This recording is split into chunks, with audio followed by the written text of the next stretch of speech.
Welcome to StockPulse.com news debrief.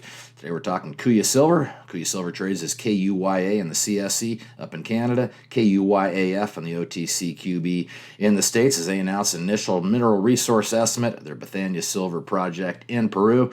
We'll run through the details of that news release. CEO David Stein. All right, David, Happy New Year. Appreciate you taking the time here. Nice little piece of news here for the company, a resource assessment for Bethania. Please run through the highlights here for investors.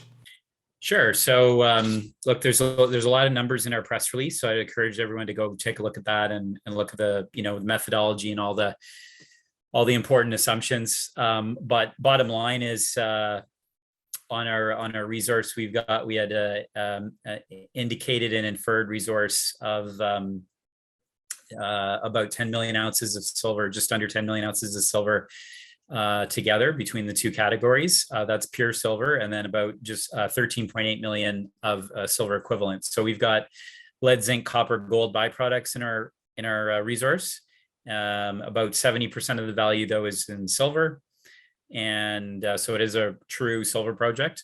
But anyway, that's the bottom line. I think in terms of the highlights of the results, we made a point to note that a lot of the resource was actually in the upper levels, in the very shallow levels of the mine. So we drilled, basically around the mine workings. We expect to be mining, in and around the mine workings and going at depth there. And certainly going at depth is something that I've focused a lot about when I've been talking about the project in the past. But we actually, about half of our resource between the inferred and the indicated together was above the main production level, in sort of the shallower, the upper, call it 180 meters of the mine. And so that's pretty cool, I think, because it's obviously, shallower you are, the cheaper to mine it is. And we ended up finding some new veins in those upper levels that we didn't know about before. So those ended up adding to the resource. And beyond that, everything was open. The high grade zones are open at depth, and we'll be drilling those deeper this year in 2022 now, and continuing to make the Bethania project bigger. But as an initial step, the first resource that we've ever announced since we took over the project, I'm very, very happy with it. I think we're just scratching the surface in terms of the exploration potential here. But now we have some numbers under our belt. We can move forward with production, and then, as I said, keep making the project bigger. Yeah, I heard two key things there that should excite shareholders: production and make it bigger. So you got some drills going here. Why don't you lay out the 2022 game plan here for investors?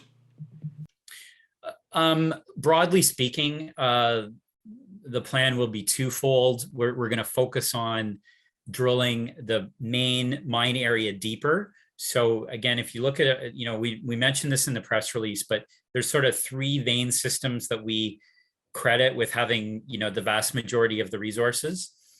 And those three vein systems are only drilled between 180 and 230 meters depth from the top of the hill. So these vein systems can go, hundreds of meters below that. Some other similar mines in Mexico and Peru are known to be, 500 meters to a kilometer deep. So this could get a lot deeper, and we do think we're at the upper part of the system.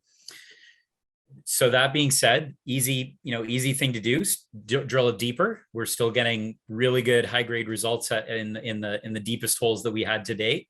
So we'll do that. And then the second focus of our next drill program will be on the Hilltop Zone.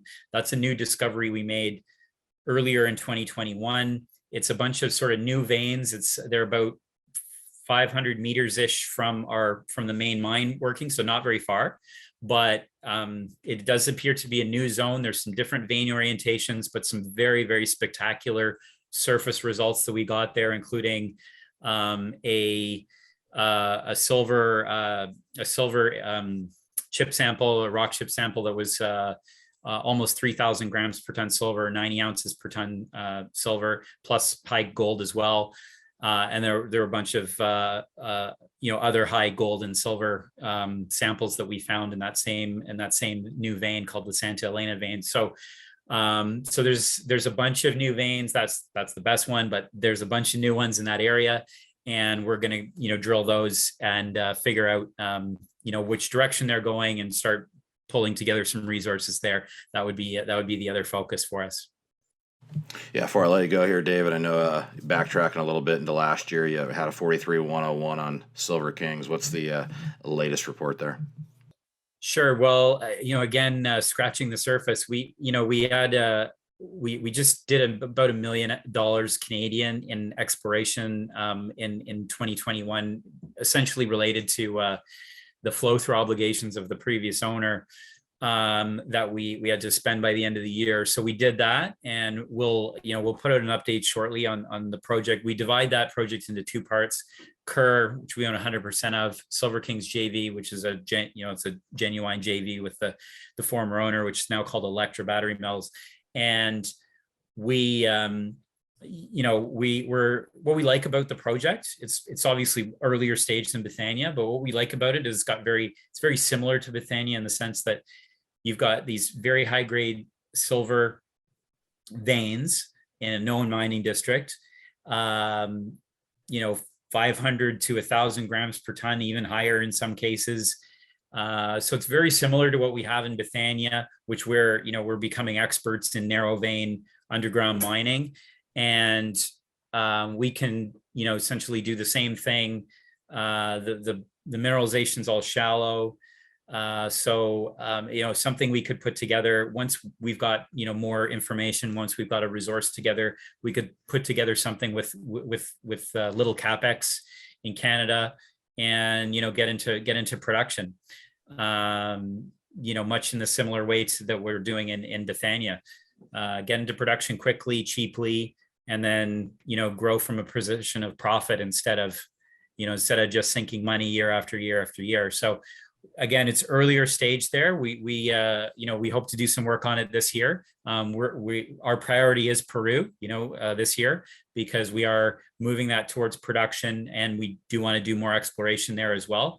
So our plate's pretty full in Peru, but we definitely should be able to allocate some capital to the Canadian project as well.